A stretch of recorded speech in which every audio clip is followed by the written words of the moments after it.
Pourquoi intergouvernement et pourquoi maintenant? Je pense que c'est plutôt une question que vous devez poser au chef de l'État. Parce que c'est le chef de l'État, à la suite d'une intervention de M. Hamamadou à l'Assemblée nationale, à l'occasion d'une session ordinaire, qui a parlé de la nécessité d'un gouvernement d'union nationale à travers une union sacrée entre tous les partis politiques du Niger et en particulier entre les partis politiques de la majorité et ceux de l'opposition. Et c'est donc à la suite de cette intervention liée aux événements du Mali auxquels le Niger était profondément impliqué dans la guerre par une décision politique des autorités de ce pays, que le président Hamamadou a estimé que la situation est extrêmement grave pour unir les enfants et qu'on puisse se battre sur le front malien. Voilà comment l'idée était partie. Et il semble que cette idée aurait été émise déjà par le chef de l'État en présence de Hamamadou et que celui-ci s'en était approprié. Et que donc l'opération du chef de l'État consistait à récupérer son idée initiale et à la vendre au pays et surtout à l'opposition. Voilà comment les choses étaient parties. Et vous savez, déjà, à l'occasion de la prestation de serment du chef de l'État, il avait eu à appeler l'opposition à venir former un front commun pour gérer le pays. Et rappelez-vous également que le chef de file de l'opposition, M. Sen Oumarou, avait décliné l'offre, en estimant à juste titre et à juste raison que dans un pays et en démocratie, il y a forcément une majorité qui gouverne et nécessairement une opposition qui s'oppose pour faire la critique du gouvernement, des partis du gouvernement, pour éviter des dérives telles qu'on les connaît dans des régimes ou d'exception ou des régimes de partis uniques. Voilà d'ailleurs ce qui fait la différence entre ce que nous vivons aujourd'hui en démocratie et ce que nous avons connu pendant les périodes d'exception, pendant les périodes de régime de partis uniques. Donc on est parti de là. Et lorsque maintenant cette offre d'achat a été faite au niveau de l'opposition, nous l'avons clairement dit qu'on ne peut pas dans un pays où il y a une constitution qui dit qu'il y a une majorité parlementaire de laquelle est dégagé un gouvernement. Lorsqu'une constitution affirme une telle chose, et lorsque dans les textes comme la charte des partis politiques et de l'opposition, on définit même un chef de l'opposition, ce qui est nouveau au Niger, érigé en institution, qui a des rapports réguliers avec le chef de l'État, on ne peut pas mettre tout ça à la fin une sorte de bouillie pour les chats, où on mélange l'opposition et la majorité. C'est comme si vous mélangez l'huile et l'eau.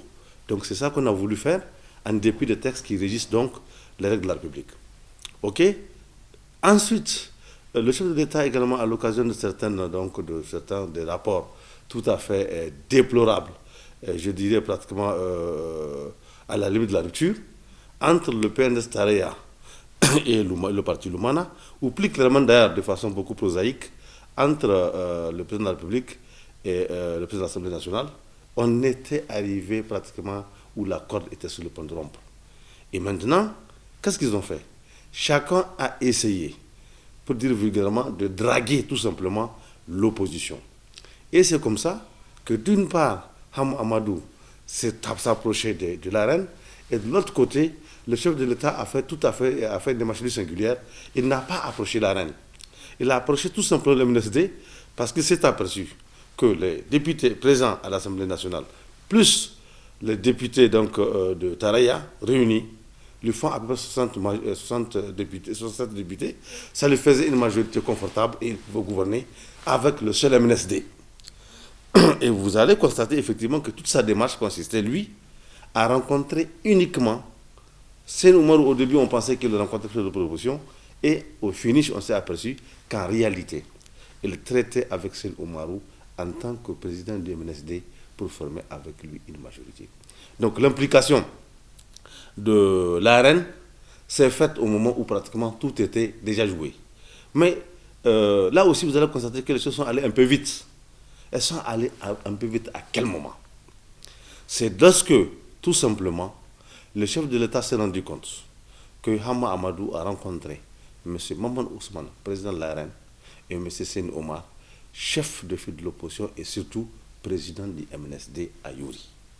Voilà comment les choses se sont précipitées et voilà comment le chef d'État, comme on dit, a fait la bouchée double en disant, monsieur du MNSD, quelles sont vos conditions pour qu'on forme un gouvernement d'union nationale. Mais ce que j'ai omis de vous indiquer dès au départ, c'est que le président de la reine, M. Maman Ousmane, a eu à demander au chef de l'État, mais quel contenu vous donnez au gouvernement d'union nationale? Ou comme certains disent, au gouvernement d'union nationale de transition, puisque le chef d'État lui-même, dans ce dernier discours, parle de gouvernement de transition. Donc on revient à ce qu'on a connu au Tchad, le Gunt. On voulait donc un Gunt au Niger. Et vous allez justement, votre question revient, qu'est-ce qui a fait que ça a échoué? Eh bien, lorsque ça s'est précipité, effectivement, la plupart des conditions qui ont été posées par l'MNSD donc, ont été acceptées à l'exception de la dissolution de l'Assemblée nationale, qui était davantage une préoccupation du CDS Rahama. Parce que quand on voit aujourd'hui que le CDS Rahama a 3 députés à l'Assemblée, il va sans dire que ça ne représente pas.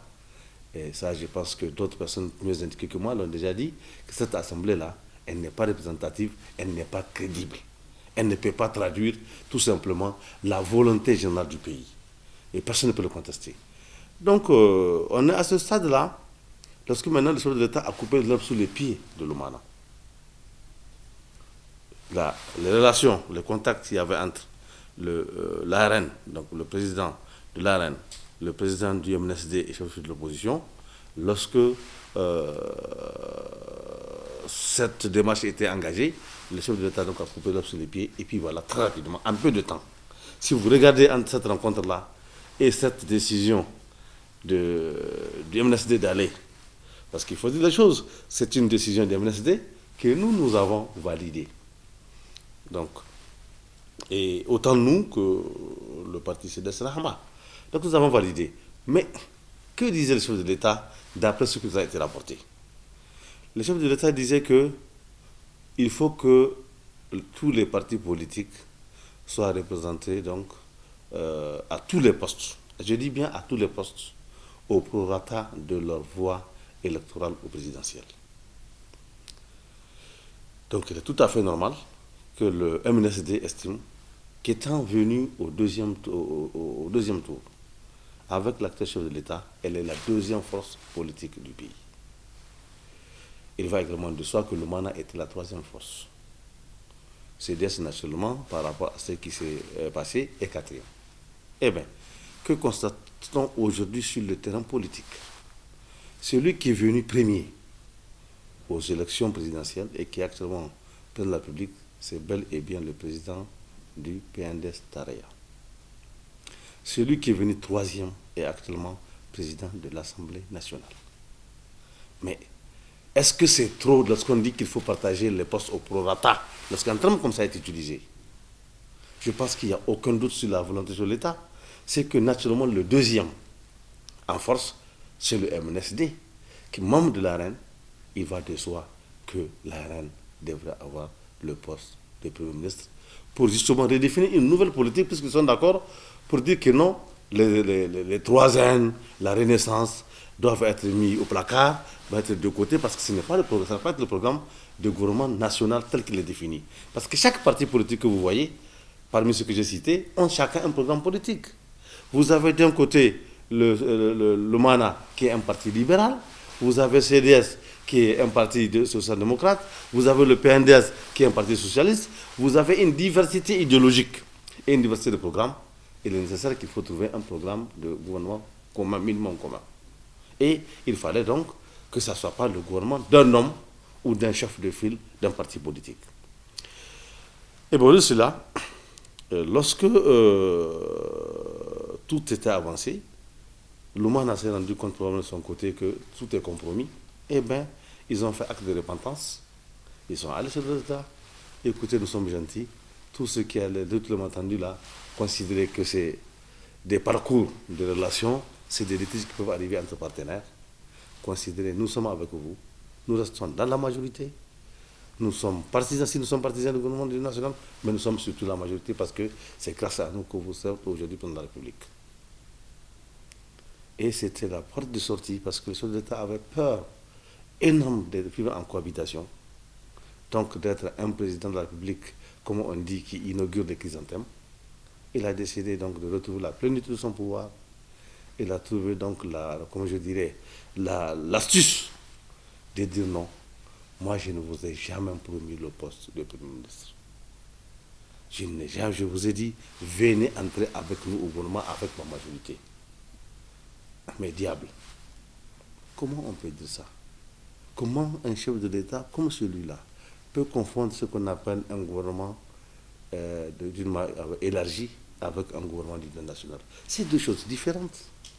Lorsque vous dites un gouvernement national, on a connu ça dans les années précédentes. Monsieur Delors, rappelez-vous, en Angleterre pendant la Seconde Guerre mondiale, Churchill n'avait pas un parti dominant. Tous les partis, les deux partis dominants de la Grande-Bretagne se sont mis ensemble pour former un gouvernement d'union nationale dont Churchill était le chef de file pour pouvoir mener la guerre contre l'Allemagne. Vous avez donc un précédent, c'est une situation de crise grave qui a présidé à la création du gouvernement national. À ma connaissance, le Niger n'est pas en guerre. Si le Niger s'est mêlé à la guerre du Mali, c'est ce qu'on appelle du karambani, qui nous a amené le Moujao à domicile avec la multitude de tonneaux que vous avez autour des institutions de la République. C'est nous qui l'avons cherché, c'est nous qui sommes allés acheter la guerre avec notre propre argent et avec notre propre budget. Mais ce n'était pas notre guerre. Comme beaucoup de pays de la sous-région l'ont démontré. On a fait preuve de zèle, on s'est créé des problèmes, on s'est barricadé, on a mis les Niger, les stations de pays en prison par la volonté des hommes politiques qui pèsent le destin du pays. Maintenant, l'autre cas que vous avez, c'est au sortir de la Deuxième Guerre mondiale avec le général de Gaulle. Là aussi, on a formé un gouvernement national avec les socialistes, les communistes, les libéraux, tout ce que vous savez. Mais lorsque la guerre était finie, qu'est-ce qui s'est passé? Mais Churchill a eu des élections, Churchill a été battu, il a perdu définitivement son poste de chef de gouvernement. Rappelez-vous également, lorsqu'on a remis les institutions de la République et est venu s'installer après la Seconde Guerre mondiale, De Gaulle a été chassé. De Gaulle n'est revenu au gouvernement qu'après le coup d'État de 1958, qu'il a ramené aux affaires. Voilà à peu près les deux destinées d'un gouvernement d'union nationale. Lorsque la crise est passée, le gouvernement d'union nationale s'est effondré. Le Niger n'est dans aucun de ces schémas. Moi, je dis que ce schéma a été vendu parce qu'il y avait crise entre deux alliés. C'était justement une offre, comme je dirais, c'était de la vente aux enchères pour pouvoir effectivement ne pas se trouver en cohabitation. Voilà ce que je peux vous dire en résumé. Et puis, je suis la dernière rencontre qui a été faite par le chef de l'État avec avec le président de la RAN et puis le chef de file de l'opposition, le président de MSD, c'est de leur dire, écoutez, moi j'ai une majorité. Je n'ai pas besoin de changer de Premier ministre. Et ne venez plus me parler d'une question de Premier ministre. C'est quoi ça? Ça signifie que voilà quelqu'un qui a appelé des gens, qui a insisté pour qu'ils viennent, qui ne sont pas demandeurs.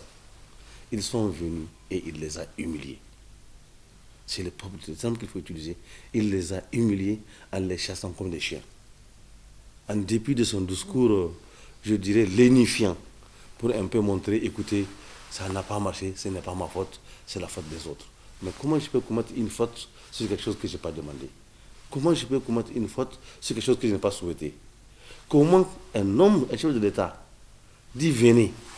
La faute aurait été de ne pas venir. Mais voilà, nous sommes venus. Il y a des Nigériens qui sont contre, il y en a qui sont pour. Nos bases sont radicalement contre. On a voulu le croire et il nous a brûlé la farine. À charge de revanche. Apparemment, vous avez soulevé que c'est un problème. Et le président de la République s'est juste intéressé au MNSD qui était assez fort. Non, Moi, je pense que en fait, vous-même, vous avez une interprétation, je dirais, c'est comme si vous êtes approprié les idées du gouvernement, du président du président de la République, en disant que parce qu'on a refusé un poste de... Mais un poste, voilà une équipe que tout le monde reconnaît qu'elle a échoué. Voilà un gouvernement, tout le monde crie. Il y a la vie coûte cher, le sucre coûte cher, il n'y a pas d'argent. Hein? Chacun crie plus que l'opposition. Aujourd'hui, l'opposition n'a même pas besoin de dire que ça ne va pas. Ce sont les populations elles-mêmes qui disent on n'en peut plus. Hein? Hein? Quand les gens disent takahe, hein? Ce n'est pas nous. On n'a jamais dit ce terme-là. C'est vous-même qui les affamez, qui avez les problèmes, c'est vous-même qui créez plus que l'opposition.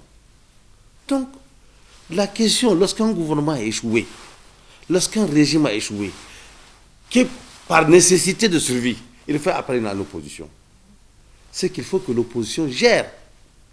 Il est normal que le gouvernement revienne entre les mains de l'opposition qui va prouver si elle peut redresser le pays. Autrement, qu'est-ce qui va se passer? Lorsque vous rentrez dans un gouvernement dit élargi, qui est différent du gouvernement national, si ça échoue, on va dire que c'est la reine. Si ça marche, on va dire que c'est le chef de file de l'opposition. C'est le président de la République. Alors, quel intérêt politique l'opposition a allé dans un tel gouvernement? Comment vous allez vous-même confondre un gouvernement élargi? Parce que le problème, vous les journalistes, souvent allez au texte de la Constitution. On dit que le Premier ministre, dans notre ordonnancement juridique, c'est lorsque vous avez une majorité parlementaire à l'Assemblée. Quand vous l'avez, vous formez votre gouvernement à volonté, vous n'avez besoin d'appeler personne dans votre gouvernement. Lorsque vous dites à quelqu'un de venir, c'est que vous reconnaissez vous-même que vous ne pouvez plus. Et si vous ne pouvez plus, confiez dans un cadre de gouvernement national, donnez à l'opposition qui crie qu'elle peut. Chaque fois que le président fait son bilan, il dit qu'il a réussi, l'opposition dit que vous avez échoué. Mais quelle est la meilleure façon de prouver cette opposition ou de la ridiculiser? Ce n'est pas une question de... Parce que le Premier ministre, c'est chef de gouvernement, c'est ce qu'il faut voir. C'est lui qui conduit dans la Constitution. Le Premier ministre détermine et conduit la politique de la nation. Nous, on a voulu gérer. On a voulu gouverner avec l'ensemble des gens pour pouvoir faire la différence. On n'est pas venu pour occuper des postes ministériels. Parce que tout simplement, on veut occuper des postes ministériels. On n'a jamais eu cette intention, on n'a jamais eu cette volonté. C'est pour gouverner, comme dit la Constitution. Voilà la question fondamentale. Et la preuve, nous, l'offre qu'on a faite au niveau de la reine, c'était écoutez, comme vous avez échoué, Monsieur Amadou, venez avec nous. On va former une nouvelle majorité. On trouvera les gens qu'il faut pour faire une nouvelle majorité. On va être en cohabitation et on va monter à comment on appelle cela, à Mamre Soufou, que nous, on peut gérer différemment de lui. On a également dit à Mamre Soufou, mais écoutez, nous sommes prêts à gouverner avec vous, en formant une nouvelle majorité avec vous, sans faire appel à personne. Et nous allons vous montrer qu'on peut vous aider à gouverner, à gérer autrement. Hama Amadou a décliné l'offre. Mamre Soufou a décliné l'offre en disant qu'ils ont une majorité. Mais on a dit, monsieur, une majorité, pourquoi vous nous appelez? On ne vous a rien demandé. Si on ne vous a rien demandé, allez donc gérer et prouver aux Nigériens en 2016 que vous savez bien gérer et que vous avez bien géré le pays. Donc c'est ce que nous avons dit. Ils ont décliné cela.